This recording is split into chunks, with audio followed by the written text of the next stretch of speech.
Hello, Oh, hi. my name is Brittany, and I'm here to educate you on proper hand hygiene and how to do compression coughs when you're discharged to go home today. Okay. Does that sound good? That sounds good. Okay. So you can ask me any questions. You can relay any concerns to me throughout the process. So you can stop me at any point, okay? Yes, ma'am. So first, we're going to talk about hand hygiene. So when you are discharged and you're going home, I want you to properly hygiene your hands. That's going to help reduce possible infections and spreading it to that surgical site on your abdomen, okay? Okay. So what we're going to do is step one. I want you to turn on the water. It can be anywhere, the sink, the bathroom, anywhere. You just put on lukewarm water, okay? Step two is you're going to saturate both hands in the water. You can do one at a time. That's fine. Step three is going to be using antibacterial hand soap. And you're going to scrub around your hands, between the fingers, fingernails, and get about 2 inches down your wrist for, let's say, 20 seconds. Okay. Step four is you're going to rinse each of your hands in the water, and then you're going to grab a towel and dry your hands with a clean towel that was already by the sink. And then step five is you're going to turn off the sink water using that towel.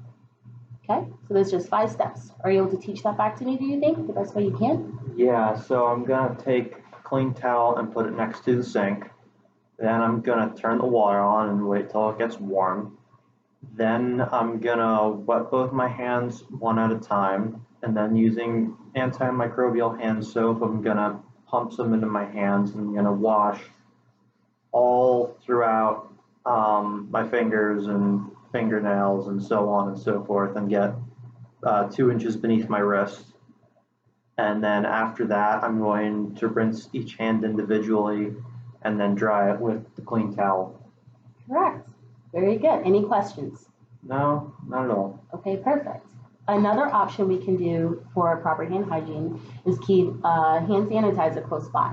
So this can be anywhere in the home, wherever you're going for your nursing rehab unit. It can be left anywhere. You can even get like small individual bottles and keep it with you in your pocket or your personal items when you're actually out in the environment and you're traveling around.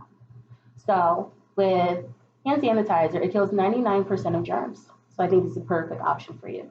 I want you to give a nice squirt in your hand, a full pump. You can massage it and lather your hands completely on the palms and on the back of your hands. Make sure you get in between the fingers and make sure you still get down that 2 inch below that wrist area. Okay? Do you think you can teach that back to me? Yeah, so I squirt the stuff in my hands and then I just kind of rub it around and try to get in all the places that I mentioned previously and try to get 2 inches below the wrist. Then I just keep rubbing my hands until they're dry. Very good. Do you have any questions? No, not really. Okay. With the hand sanitizer, I would recommend getting maybe like 3 or 4 of them. I would keep one close by, possibly in your pocket if it's small enough and it fits. Around your home, you can have it in the living room, upstairs in your bedroom, just different areas that's accessible to you at all times, if that makes sense. Would you agree with that? Mm-hmm. Okay, that sounds good. And one last thing I want to address with you is compression coughs. Because of your abdominal wound and you have staples in, to help manage that, I want you to practice coughing to clear up the secretions in your lungs by actually putting pressure on the area before you cough and keep that pressure until you're done coughing. So I'll demonstrate. So I'll interlace my fingers together after performing hand hygiene first, either washing or with sanitizer. I would then put that and keep my interlaced fingers on the wound area on that site, either above your clothes or underneath your clothes. And then I would cough 2 times just to clear up my lungs. So I'm going to demonstrate. Okay. And that's going to help reduce the pain. It's going to keep that surgical site nice and closed with the staples, and it's going to reduce infection because it's not going to allow that surgical site to open up. Another option you can do is use a towel or a small blanket nearby if you don't feel comfortable using your hands, and then just do the same thing. Apply the pressure, 2 to 3 coughs, and then you can release it. Do you think you can demonstrate that back to me? Yeah, I think so.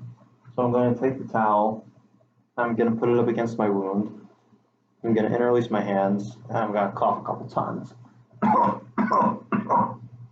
Perfect. That was great. Do you have any questions for me today? No, not really. Okay, you did really well, and I feel like you're properly educated now, and you can go home and practice hand hygiene and appropriate coughs. All right, thank you very much. Thank you.